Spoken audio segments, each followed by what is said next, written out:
through. So we're going to start first off with the blue. So the blue handout, this is the syllabus. So I don't know if you've looked at Moodle, if you've logged into this course, or this is one of the first things that's on that course, but I just wanted to give you a hard copy so that you would have it. And that way, if you have questions along the way, you can figure them out.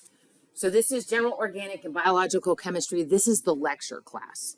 Okay, and so we're going to meet down here on Monday and Wednesday nights, and that'll be from 5:30 to 6:45. Okay, so if you have a lab, if you have Chem 130A, maybe you took it earlier today, or maybe you actually have it after this class. So like you'll have time in between 6:45 till 7 o'clock to be able to go upstairs for the evening lab class. So just know that. So we'll always be down here in 7122 for the lecture part. So in case you haven't like already met me, come on in and go ahead and grab one of each of the handouts. So my name's Holly Carmichael. I teach chemistry, anatomy, and physiology here. I have actually been teaching for 30 years, so I'm kind of the dinosaur person here. So I have been teaching a long time. I've been teaching 28 years in North Carolina, 20 years at Nash Community College specifically. And I'll tell you, like, I really like science. I really like lab. I just sort of enjoy this class, especially because I'm a biochemist. That's what my master's degree is in. And so for me, being able to give you this information about how chemistry fits into your lives. So we're going to talk about chemistry as it applies to nutrition, chemistry as it applies to the living body, chemistry as it applies to health and disease. So hopefully you can take this and apply it, whether you're going into nursing or vet tech or dental hygiene, but this should hopefully kind of create a nice solid basis for you to be able to build on health and disease, build on wellness, build on nutrition, and not only just personal understanding, but then also your career, your professional understanding as well. Okay, so this is considered a face-to-face class, so you need to make sure that you're here Mondays and Wednesdays. We have exams are in class as well. Required materials in this class, this just changed this fall. So this fall, we have what we call all-inclusive. So your tuition included the cost of your e-text and your mastering assignments. So everything's already paid for. So you don't have to purchase anything out of pocket. It all came as part of your tuition, and it actually is cheaper. When I first began teaching this chemistry class, it was like $240 for the textbook and materials, and it's now down to about $80. And so by trying to kind of cut costs and create the e-text versus paper, hardcover textbooks, all of those things have really helped. Everything that you're going to need, you can access through Moodle. So Moodle, go ahead and take the materials, one of each. So Moodle is that learning management system that we use. So everything that you need to access, you're going to access it that way. So there's no separate sign-ons that you end up having to do. And I'll show you that as well. So important parts, if you look at page 2 is going to tell you where your tests come into play, how your grade scale runs. So in here, we have chapter tests. One of the things that I learned through all of these years of teaching is that when something is new and something is kind of foreign, maybe not something that you talk about every night at the dinner table type of thing, that having a lot of chapters on an exam just sort of sets you up for problems. It sets you up for failure. So I have found that it's better to have more exams over smaller chunks of information so you can focus on those smaller chunks, take the exam, move on to the next one. So if you look, exams 1 through 3 are only over 2 chapters each. Okay, so chapter 1 and 2, then an exam. Chapter 2 and 3, then an exam. 4 and 5, or 5 and 6, then an exam. And then chapter exam 4, though, it is over 3 chapters, but it's a take-home exam. So it is an exam that I will give you, and then you will have it for an entire week. You complete it and then turn it in. Make sure you take one of each of the handouts that are set up there. Chapter 5, or test number 5, is going to be over 10 and 11. Okay, there's 12 chapters in the book. The goal is to get through all 12. Sometimes I get through 11. Sometimes I can get through more of them. One thing about this you'll notice is that I dropped the lowest exam grade. Okay, so maybe that helps to alleviate a little bit of the stress about an exam. So if you have one bad exam, that is not going to make or break you in the class. I dropped the lowest one. So if If you've never had an exam from me, if it's kind of a new topic, new information, sometimes that's a really big challenge. So sort of getting used to how you have to study, what you have to go through, all of those things will sort of kind of like play, so that I usually see students like just improve over the course of the semester.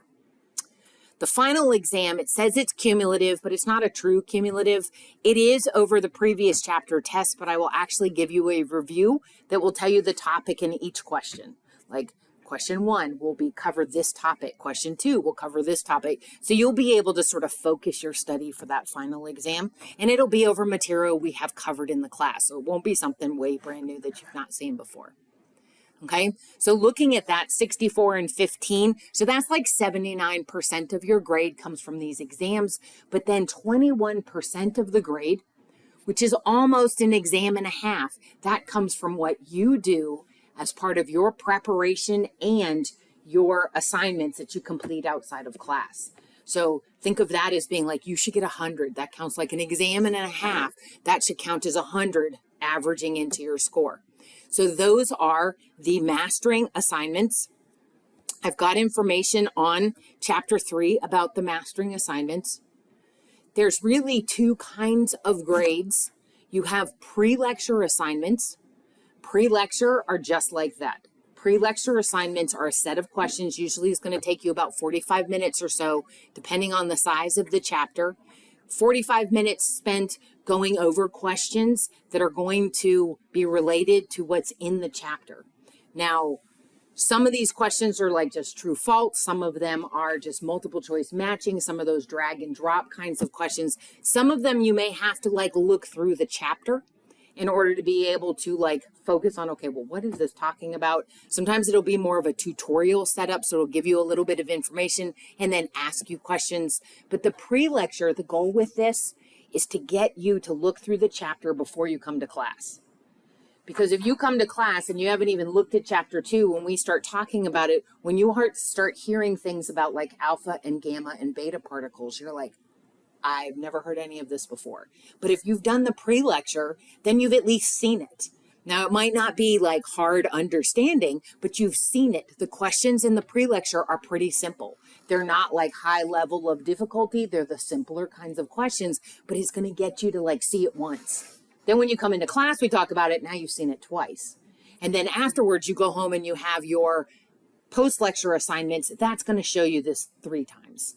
Okay, so it's going to get you to like look at it and look at it and look at it and look at it, and going over it that way really helps it to kind of like start coming together with understanding.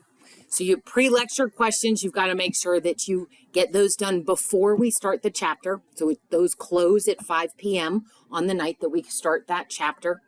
I've got the schedule all the way down the next to the last page. Like, for example, you didn't know you had to do the pre-lecture for chapter 1. So I already opened the pre-lecture for chapter 1 is open, and it stays open through Sunday night. Okay, so between now and Sunday night, you want to make sure you get that pre-lecture assignment due. But we'll start talking about topics, and there's another kind of mastering assignment that's called a dynamic study module. So dynamic study modules, these are a set of multiple choice questions over not a whole chapter, but a topic.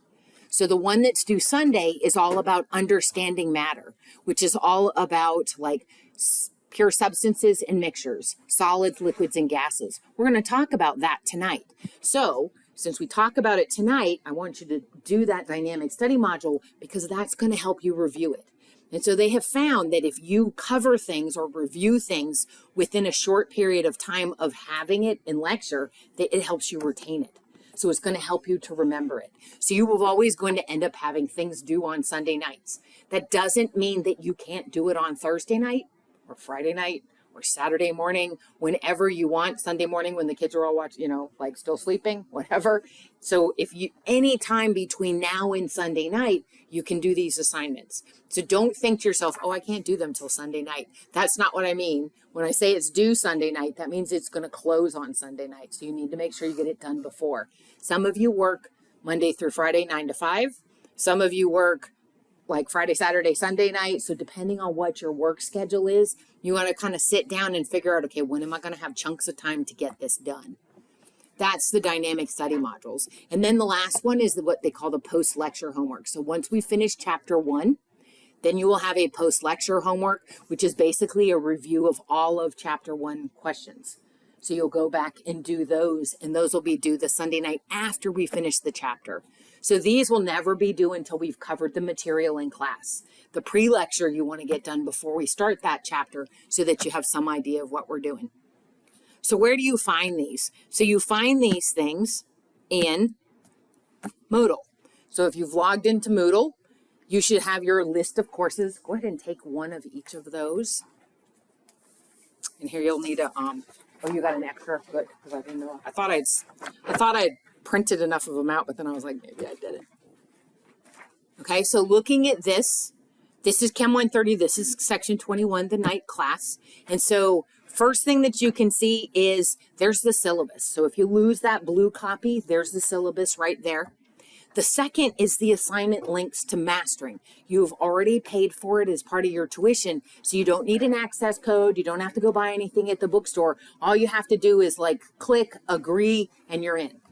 Okay, so there's nothing extra that you have to worry about or do. So if you go to the assignment list, it's going to look a little different on yours than it does with mine, and that's just because I'm the instructor, so it gives me all this extra stuff.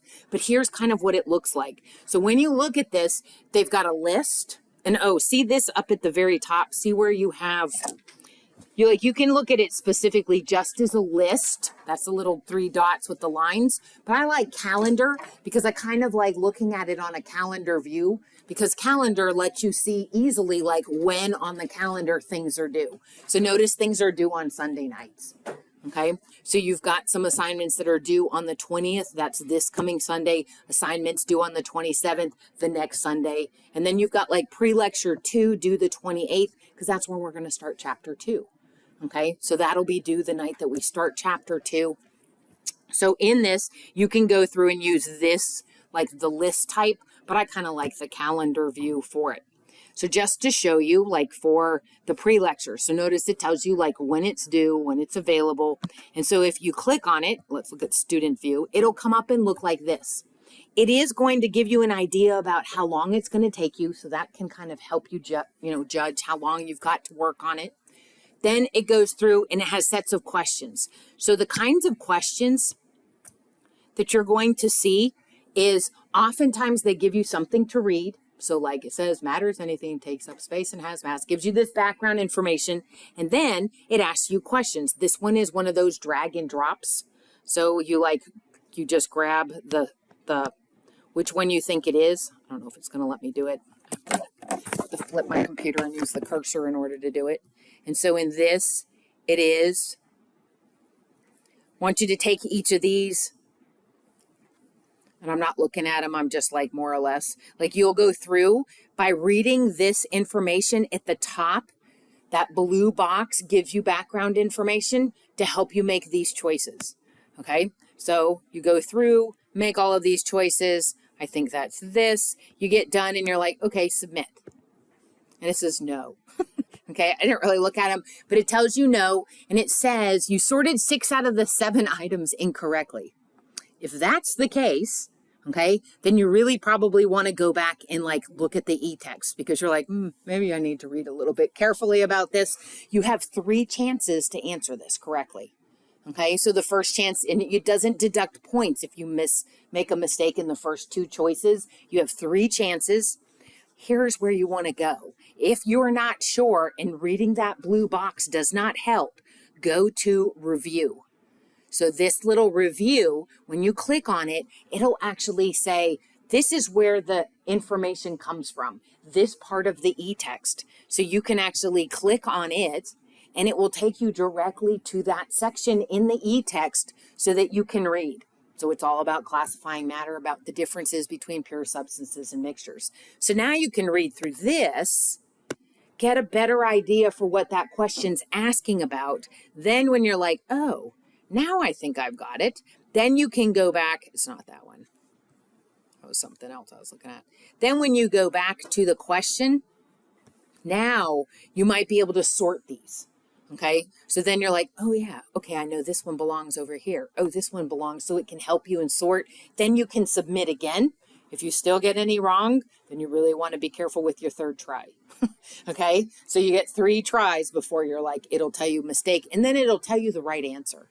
So once you get to the 3rd try, if you miss it, then it will give you more information and help you. Okay, but I would tell you that if you don't get it by reading just the blue box and what you just know, then I would go to review and look at that information in the e-text. That's sort of like, and it's going to just take you right to the information rather than you just trying to look through the e-text randomly and find the answer. It'll take you to the section that you need to know more about. Okay?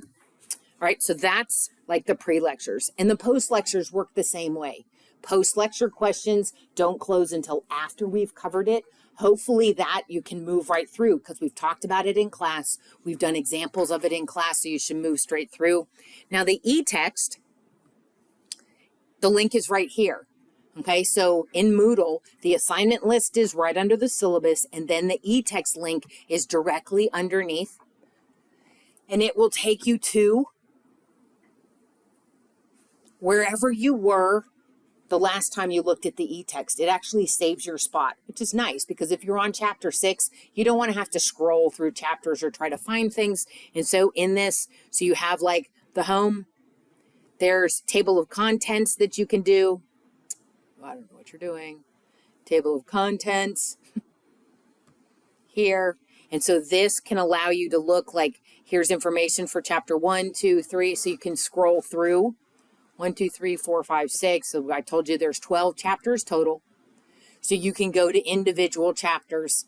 You can read through. A lot of these chapters have like questions that they ask. They call them inquiry questions. So questions that it'll ask you and it'll give you the answers. So that can kind of help you practice stuff. So if you're reading along and you get to an inquiry question, don't look at the answer. See if you know the answer and then check yourself because that helps you to see, okay, I think I got this, or no, I'm missing something. Like something's not 100% here. That's what my suggestion would be. Kind of like peruse the chapters, look through. We are not going to cover 100% of every chapter because there just isn't time. Even with the lecture situation that we do, there's still not enough time. But your exams are what we cover in lecture. So you're not going to have questions from a chapter that we didn't talk about. Everything on your exams are things that we covered in class. Okay, so that's a little different than the online situation. Online students, everything comes from the entire book. Okay, so they have like a little bit more in terms of depth, but they get to use their books when they take it. But, you know, I think it's easier if you actually know like the exact questions, types of questions that you're going to see as we go along. I will tell you at the very bottom, see this one that's called back matter. Back matter is kind of like a glossary and appendix all in one. So if you come down here, back matter, here's a periodic table that you can access. So if you're trying to do something and you're like, I need a periodic table, it's in the back matter at the very end of the table of contents. Other thing that's nice is here is a list of all the elements with their symbols. Okay, so sometimes you're trying to remember or trying to figure out what letter is that? Look there. So there's a place that you can look. Those were really the 2 big ones that I saw that a lot of students didn't know where to look for them, but those were in that back matter spot. Okay, so those are the 3 things. The first one, the syllabus, the second one, the assignment links, and then the e-text. The way that I have this set, you can't see this because that's mine. The way that I have these set, there's like modules. So in Moodle, there are these little headings that you can drop down, open up. You can open them or you can close them. So I have modules for each exam. I have a module just for mastering chemistry. So if you want to know your scores as you complete assignments, the scores will have assignments in there. And I just add them to your grade book in Moodle. If you are somebody that wants a textbook, you know, it really depends. A lot of my younger students, all you guys have ever had is a laptop. Like you have never really had a textbook, like an actual textbook, paper. Everything's been on the computer type of thing. That's just because of the way that the schools went. But if you're a little more old school, if you feel like, I really like having something that I can flip the pages and I can organize them out together, you can purchase the loose leaf version of our textbook. You buy it directly from the publisher. I think it's like $49, which is a whole lot less, but it's because it's loose leaf. If they put a hardback on it, it costs $200. But if they just sell you just the pages as a loose leaf, then it's like $49. So it's not super expensive, totally up to you. You have the e-text, so you don't need it. I will give you PowerPoints throughout the semester. So if you really like the paper, then it's there, but it's not required. I just want you to know that it's there. It's in this Mastering Chemistry in the tutorials, like module area. If you get stuck, like if you're trying to do something in mastering and you're like, it's not letting me do this, you can go, there's support right here, customer success at pearson.com for any kind of support. Like if your computer is like blocking you from being able to open something, usually it's because you're not using Google Chrome or Firefox. Like don't use Edge. Don't use Explorer. Pretty much nobody uses Explorer anymore. And also Safari. Some versions of Safari, if you have a Mac, some versions of Safari work okay, but some versions are not very happy about it. Like they have a lot of security. Safari has like higher Mac, all Macs do have higher security factors than like your regular PCs. So you may have to download like Google Chrome and then use that on your Macintosh and you won't have any problem. Okay, and it's just because of the browser settings. So sometimes that causes trouble. But if you run into questions or problems, you can contact them. You can let me know if you continue to have problems because like I have some customer people that work directly with me. I have like a rep, and so I can message her and she'll get her team involved to try and fix it. The goal is to try and help this be like not super frustrating, but actually be a learning experience for you. I don't want you to be like, I can't stand this stuff. Okay. I want you to be like, oh, that makes sense. Now I understand. Oh, this helped me to remember this. This helped me to learn. That's really the reason for having these assignments as secondary to lecture material. So I also have found, because students have had all of the e-text, that students have had laptops, I have found that there is really like this lack of learning that goes on through mechanical learning. You learn 3 ways, okay? There's 3 basic ways, and maybe you're stronger in one or all 3. Have you ever been able to remember something because you saw it? Okay, I can remember sometimes I'd like study something a lot and I could remember like where on the page it was, or I would remember a picture. I could remember something like that. That's visual learners. Okay, if you're strong as a visual learner, like I had friends that had photographic memories. They could look at pages and it was like they could take photos of them with their head. They used to make me angry because I'm not that person. I was like, how do you remember all of that? And they're like, it's just like I just turn the pages in my head. I can just see the book. I can see all my notes. I'm like, okay. Have you ever been able to remember because someone said something? Oh, she told a story about this and now I remember it because of that. Then you're an audio learner. You remember things that you hear. So some people are very strong with what they see. Some people very strong with what they hear. Other people have to write it down. Okay. So if you are one of those people that goes to the grocery store and you have to have a list or forget it, you get in there and you're like, I'm just going to start buying things randomly because I didn't write anything down. I'm very much a list person. I need to go to the grocery store with a list. My significant other, he's like, oh yeah, we'll remember all of that. He comes home with all kinds of crazy stuff. I'm like, that was not on the list. Okay. But that's just because I am very much mechanical in my learning. I have to write it down. So what I have done is I have altered and changed the PowerPoints that came with the textbook. So they are not as long. They are not as complete as the PowerPoints that the textbook used to use. They are like kind of, I guess, my version. And so I have all of these posted in Moodle. For the between now and the 1st of August, you can print these for free at the library.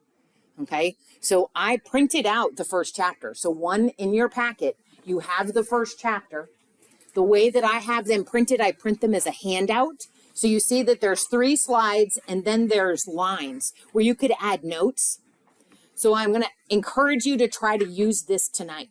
Okay. Use this as a method for note taking to see if writing where you're seeing something as we're going through, does that help it make more sense when you go back to look at it?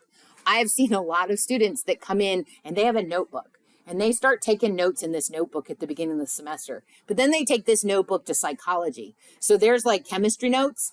then there's psychology notes, and then they got math notes, and they're like looking for notes because all of their classes like get all interwoven in these notebooks. And I'm like, how can you study?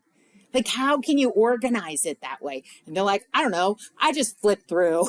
Like, you know, so this would actually put all your chemistry notes on in one area. Okay. You can go print these, then you can get 3-hole punch.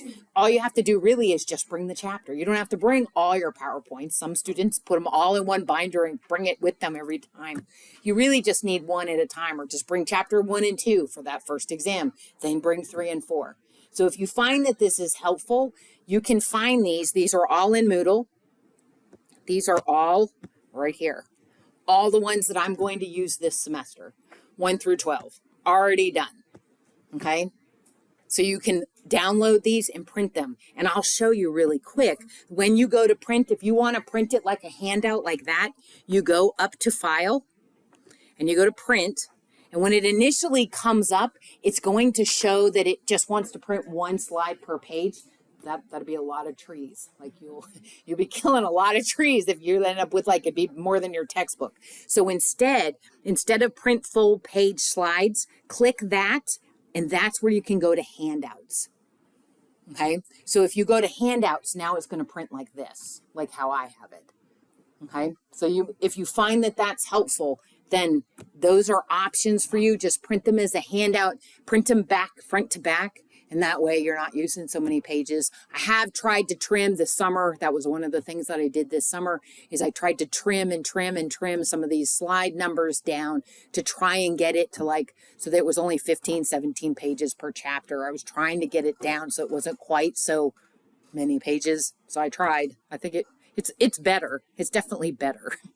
Okay, but that's how you would actually print in handouts, just so that in case that's something that you want to do. So we're going to start off with this. One of the things that I've done is like, so notice like it's not just a slide with a lot of information. It's like a slide with a lot of blanks. And as I go through lecture, I pose questions, we talk about things, and I will actually write directly on my PowerPoints. I have a writable tablet, so I just write directly on as we go through.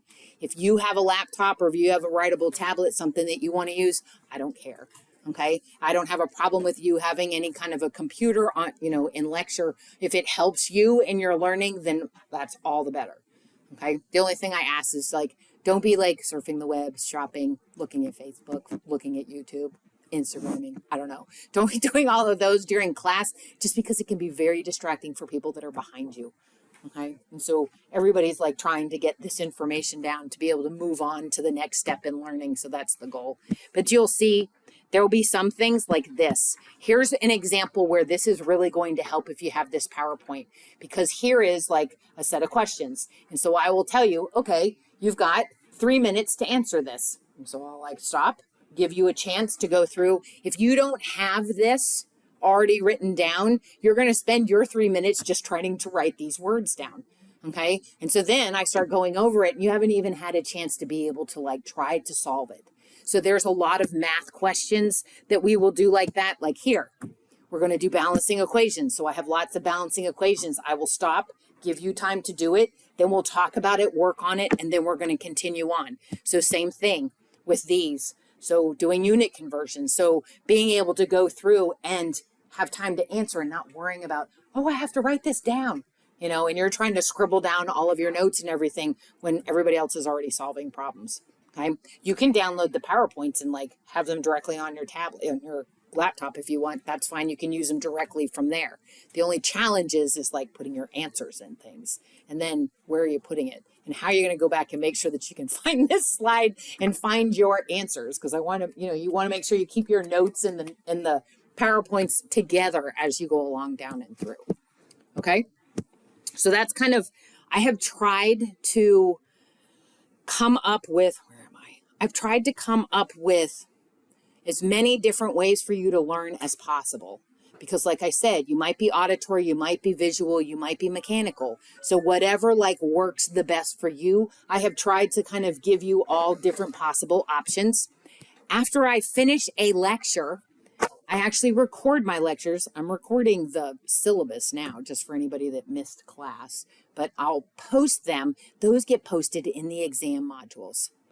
Okay, so here you will see YouTube videos. So that's actually one. That math review is one for chapter 1, just extra practice for people. There is the file for it, and then the math review. I go through more things like significant figures, rounding, unit conversions, balancing equations, things that kind of give students sort of a challenge in the math, especially in chapter 1.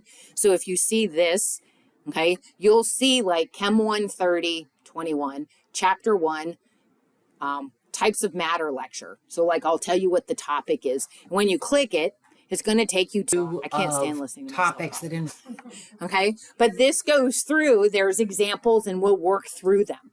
And so that way you can stop it, you can practice it, and then you can check your answers, because that's really going to tell you, do you understand it? Like sitting and watching and being like, yeah, okay.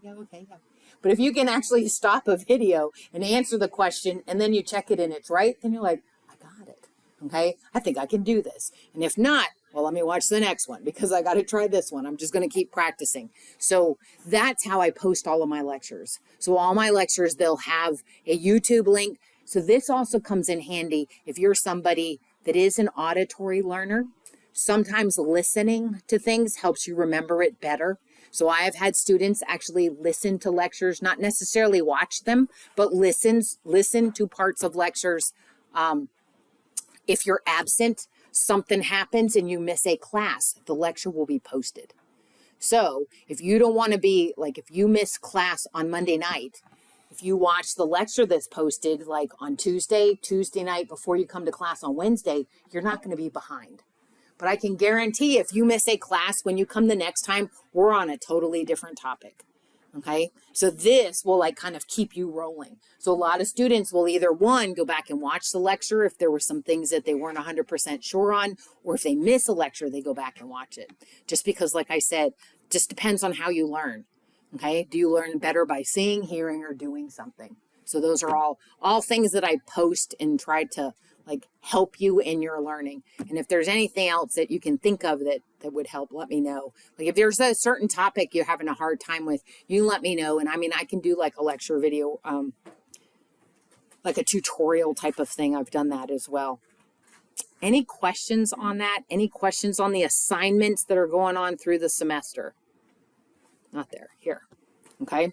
So you know you got things due Sunday nights. That's one thing, right? So Sunday nights, always make sure that you check, go to Moodle and then go to Mastering. Look at your calendar because that's going to tell you the Sunday nights. In terms of when exams are, the exam schedule is the next to the last page. That tells you kind of what we're covering in each chapter. That does tell you when pre-lectures are due. Gives you assignments. Notice almost all of the assignments are due like on Sunday nights if they're a mastering assignment. I think I gave you, with exam 1, I made assignments due Tuesday night because that's after Labor Day. So I think that's why I ended up giving, not due Sunday night because you might be traveling over the weekend for Labor Day. So I just didn't make things due until Tuesday night and the exam is on Wednesday. Okay, but once, no, Labor Day. Labor Day is not till September. Okay, so you have the stuff due this coming Sunday night, but you'll see that you'll have some mastering assignments due Tuesday, September the 5th, but that's because Labor Day is September the 4th. I didn't want to make things due the Sunday before Labor Day because sometimes people go to the beach, people go and like see family and everything else over that weekend. So I thought, well, I won't make anything due that week. I'll just push it till Tuesday. So doesn't mean you can't do it ahead of time. It's just that's when that will close. Attendance, so I'm just going to take attendance every class. If you miss more than 7.5 hours of classes, which is, that's a lot. So if you miss more than 5 classes, then you're going to miss more than 15% of the class. And odds are that you're not going to actually be successful because you just missed too much. Now, if you're watching the lecture videos and you're still staying on top of things and, something is unforeseen that you might be out here and there, then I totally understand and want to work with you. But like not coming to class is typically indicates that you're just not getting information, and typically people don't pass the class anyways. The last day to drop without penalty is November 22nd. By that time, you have about 80% of your grade. So I can really give you a good idea what you're doing in the class. But that's after you turn in the take-home exam. So that's usually a big boost because the take-home exam you have for a week, You get to use your notes, anything, you can talk to each other about it. And so most people do pretty well on that just by spending some time on it. Okay, so the next to the last is just this. Make sure that you keep up with when assignments are due. The first exam is going to be Wednesday, September the 6th, and it will cover chapters 1 through 2. So one other thing that I have found that students do better with is if they have somebody else in the class that they make a connection with. So like when you come in and you sit all as an island, all unto yourself, and you don't talk to anybody else in the class, you don't know anybody else in the class, then it's really difficult if you're like, I don't know if we have this or that, or what did she say about this? If you have a question about something, I mean, you can always email me, but sometimes it's easy to be able to email somebody else in the class just because, they're going through it with you type of thing. So the last page, I'm going to give you, so what time is it? Yeah, we're good. So it is 6:06. So we will have, we'll take 7 minutes or so. And I want you to get up, move around, okay? Talk to each other. See how many people that you can find that have just one of these characteristics. You can just put their initials down. So this is the very last page. It's like an icebreaker bingo. Okay, so you're looking to see how many of these can you find with your classmates. And then as you're talking to them, you could get their name and email because now you would have a connection. So you would have somebody that you could ask. Whether you want to give people your phone number, that is totally up to you. You can give them your school email. That's a pretty generic email kind of connection to make. Totally up to you. But go ahead and take about 5 to 7 minutes to answer those. I've got Sydney Johnson, Jaquella Lewis, Takita McGuire, and you go by, do you go by Takita? Okay. Christiana Rose. 1, 2, 3, 4, 5, 6, 7, 8, 9. Yep, that's everybody. Hooray. So we have enough.